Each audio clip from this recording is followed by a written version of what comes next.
बिस्मिल्लाहिर्रहमानिर्रहीम। अस्सलाम वालेकुम। सावी पेंसिल के साथ मैं हूं जुल्करनैन शेख। मरियम नवाज साहिबा जो कि पंजाब की वजीर आला हैं, उनकी तरफ से एक तसलसल के साथ वजीर आला से कुछ थोड़ा सा आगे, थोड़ा सा नहीं बहुत ज़्यादा आगे स्टेप्स लिए जा रहे हैं। सोशल मीडिया पर तनकीद आप देख रहे हैं। बेलारूस के एक दौरे पर पहले शहबाज शरीफ साहब गए और शहबाज शरीफ के फ़्लाइट के बाद एक और तैयारा गया जिसमें मियाँ नवाज शरीफ, मरियम नवाज, नायब वज़ीर आज़म प्लस वज़ीर ख़ारजा प्लस समदी नवाज शरीफ, इसहाक डार साहब, हसन नवाज जो कि मियाँ नवाज शरीफ साहब के बेटे हैं वो। अब ये एक इसके अलावा मरियम नवाज साहिबा की साहबजादी, पूरा ख़ानदान ये बेलारूस गया और वहाँ पे बेलारूस के अंदर इन्होंने मुलाकातें की और मीडिया के ऊपर बहुत उसकी सोशल मीडिया पर तशहीर की गई। और इस तशहीर का मकसद क्या था, दिखाने का क्या मकसद था, और फिर उस पर तनकीद, ये आज मैं डिस्कस करना चाह रहा हूँ। और साथ साथ ये जो नहरी पानी का मसला है, इससे कुछ हिंट ऐसे मिल रहे हैं, लग ऐसे रहा है कि वो जो एक प्लान या नज़र आ रही थी कि यार ये सेटिंग है कि अब की बारी नून लीग की है, शहबाज शरीफ वज़ीर आज़म होंगे, अगली बारी बिलावल की है, पीपल पार्टी के लोग तो अभी से ऐलान कर रहे हैं। तो ये बारी कहीं स्वैप तो नहीं कर गई, कहीं चेंज तो नहीं हो रही, और क्या मरियम नवाज बिलावल की जगह नई वज़ीर आज़म होगी? ये मतलब मुझे इन दोनों मामलात पर आज थोड़े से वैसे डिस्कशन करने को दिल कर रहा है। पहली चीज़ तो ये है, मुझे ये समझ नहीं आती कि हुक्मरान स्पेशली नून लीग या शरीफ ख़ानदान का माइंडसेट क्या है और करना वो क्या चाह रहे हैं। अब शरीफ ख़ानदान का माइंडसेट क्या हो सकता है? शरीफ ख़ानदान का माइंडसेट ये तो हमेशा से रहा है कि वो अपनी ख़ानदानी अजारादारी जो है वो पाकिस्तान पर मुसल्लत करते हैं, और इस ख़ानदानी अजारादारी को मुसल्लत करने के लिए वो हमेशा से मशहूर हैं। उनके ताल्लुकात ख़ानदानी नौयत के रहे हैं, चाहे वो सऊदी हुक्मरानों से हों, चाहे वो टर्किश हुक्मरानों से हों, चाहे वो बेलारूस के हुक्मरानों से हों। इस तरह उनका ये अंदाज़ है, शाही ख़ानदान वाला स्टाइल है, ये उनका हमेशा रहा है। अब ये तब्दील नहीं हो सकता। आपको अगर शरीफ ख़ानदान को हुकूमत देनी है तो उनका ये स्टाइल जो मुगलिया अंदाज है वो नहीं बदल सकता, इसमें कोई दूसरी राय नहीं। पर एक चीज़ तो बदल सकती है ना, पता नहीं कौन लोग हैं जो मरियम नवाज साहिबा के इर्द गिर्द मीडिया से चला रहे हैं, उनका सोशल मीडिया चला रहे हैं, और वो कौन लोग हैं जो उनको मशवरा देते हैं कि आप ये वीडियो भी वायरल करें जिसमें वो अपनी बेटी को इंट्रोड्यूस करवा रही हैं, आप ये वीडियो भी वायरल करें जिसमें वो अपने भाई के साथ खड़ी हैं, आप ये वीडियो भी, मतलब ऐसी, और जिनका इनको पता है कि अवाम की तरफ से फीडबैक क्या आएगा, क्या पॉजिटिव फीडबैक आएगा सोशल मीडिया पर, क्या अवाम मतलब अगर आप अपनी एक ज़ाती किस्म की, अच्छा फिर अगर आप ज़ाती टूर पर गए थे तो ये जो कॉन्फ्रेंसेस अटेंड कर रहे थे, ये जो मामलात हो रहे थे, ये तो फिर ज़ाती नहीं सरकारी थे। और फिर उसका रिएक्शन वही होगा जो मियाँ नवाज शरीफ साहब जब एवन फील्ड पहुँचे हैं तो वहाँ पर आता है। फिर ये देखें, आज का मीडिया, मेन स्ट्रीम मीडिया तो बहुत कंट्रोल्ड है, उसको तो आप हिला ही नहीं सकते, पर सोशल मीडिया को आप किस तरह कंट्रोल कर सकेंगे? और फिर सोशल मीडिया के अंदर जब आप पाकिस्तान से बाहर एक वायरल क्लिप आपका निकलता है, पूरी दुनिया उसको देखती है।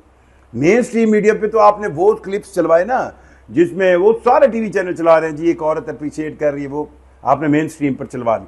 पर सोशल मीडिया के ऊपर जो 10 और 15 और 20 और क्लिप जो जिससे आपका नेगेटिव इम्पैक्ट आएगा, वो आप क्यों चलवा रहे हैं? और कौन सी सोशल मीडिया की टीम है मरियम नवाज साहिबा आपकी जो आपको ये मशवरे देती है? ये तो मेरी एक अपना ज़ाती एक तबसरा है जिससे पता नहीं आप मुत्तफिक हैं कि नहीं। लेकिन दूसरी तरफ कहानी जो पानी वाली है ना इरसा की, वो अब नई नहरों की, वो कहानी जो है उसको भी ट्विस्ट कर रही है नून लीग। एक तरफ तो अच्छा, ये भी एक, मुझे नहीं लगता कि जो इरसा की मीटिंग हुई उसके अंदर कहते हैं जी सिंध हुकूमत भी थी और वहाँ पर ये एग्री हो गया और ये नई कैनालों की बात हो गई। अब पंजाब की हुकूमत ने एक लेटर लिखा है आज इरसा को, और इस लेटर के अंदर उन्होंने ये कहा है कि पंजाब को पहले ही पानी कम मिल रहा है और अब फिर और पानी कम मिल रहा है, और अगर पानी कम मिल रहा है तो पंजाब जो है उस पर उन्होंने तहफ़्फ़ुज़ात का इज़हार किया। अब मुझे ये समझ नहीं आ रही, यहाँ पर दलील जो पंजाब की है वो खुद अपनी दलील की, एक तरफ आप नई नहरें निकाल रहे हैं और दूसरी तरफ आप कह रहे हैं कि आपको 40% के, 42% के, 16% के, 19% जो है पानी की कमी जो है वो मिल रही है क्योंकि ओवरऑल पानी जो है वो दरिया सिंध में कम है। कि जब पानी है ही कम, पिछली नहरों के लिए कम है, तो नई नहरों के लिए कहाँ से मिलेगा? ये सवाल जो है। और नई नहर के अंदर जब आप पानी छोड़ेंगे तो वो मतलब अगर आप इसको बहुत सिंपली मैं आपको बताता हूँ कि पुरानी नहरों के अंदर अगर कम पानी है और उस कमी को पूरा करने के लिए आपके पास अल्टरनेट नहीं है, तो नई नहर में यानी कि पुरानी नहरों को भी और कम पानी कर देंगे। तो थ्रू आउट जो है पंजाब के अंदर वो जो पहली नहरों के साथ आपका इरीगेशन चल रहा है वो भी खराब करेंगे।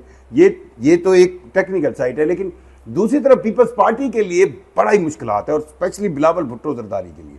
अब जरदारी साहब की तबीयत ज़रा ठीक होती तो वो ऐसे मामला को टैकल कर लेते, शायद बिलावल ठीक नहीं हो। और वो ये है कि ये आप भी जानते हैं, मैं भी जानता हूँ कि ये नई नहरें चोलिस्तान जा रही हैं और इस्टेब्लिशमेंट इसके हक में, इस्टेब्लिशमेंट इसको चाहती है।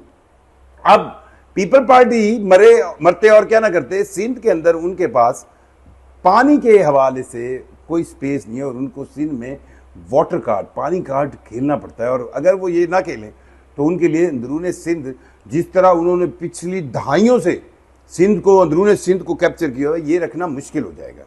और ये मुश्किल मतलब उनको वहाँ पर एक तरफ तो वो हाँ कर आते हैं, दूसरी तरफ वो सिंध के अंदर अपनी सियासी तौर पर मौजूद कहें ना सियासी असर रसूख को कायम रखने के लिए, सियासी तौर पर पॉपुलैरिटी, अब सिंध के अंदर पॉपुलैरिटी बड़ा अजीब होगा धड़े में, तो उनके लिए ये मुश्किल है। और दूसरी तरफ उनको ये भी पता है कि अगर इस्टेब्लिशमेंट उनसे राज़ी ना हुई तो अगली बारी नहीं मिलनी।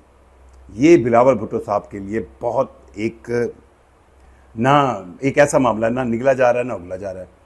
सो क्या बिलावल को दिखाने के लिए कि अगर वो ये खुशफहमी में है कि जी इस्टेब्लिशमेंट के पास कोई और चारा नहीं होगा, इस सेंस में कि पीपल्स पार्टी के बिलावल भुट्टो जरदारी सूटेबल उम्मीदवार हों अगले वज़ीर आज़म के लिए, इस्टेब्लिशमेंट के पास एक और ऑप्शन मौजूद है और वो मरीम नवाज़ है। और वो इस ऑप्शन को फर्दर ग्रूम कर रहे हैं।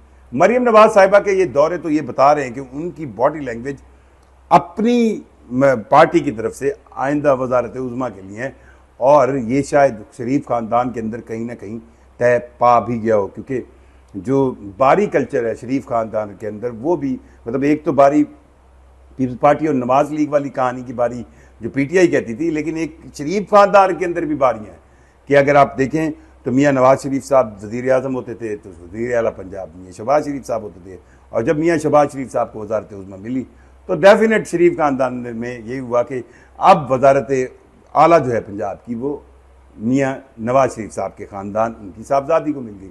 और अब अगर फ्यूचर में सोचा जा रहा है तो फिर वजारत उज़्मा के लिए मरीम नवाज़ साहिबा अपने आप को सोच रही हैं।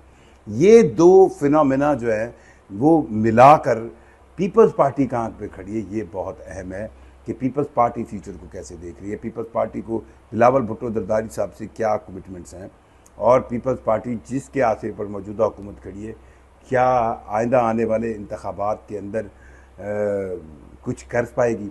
ये बहुत अहम है।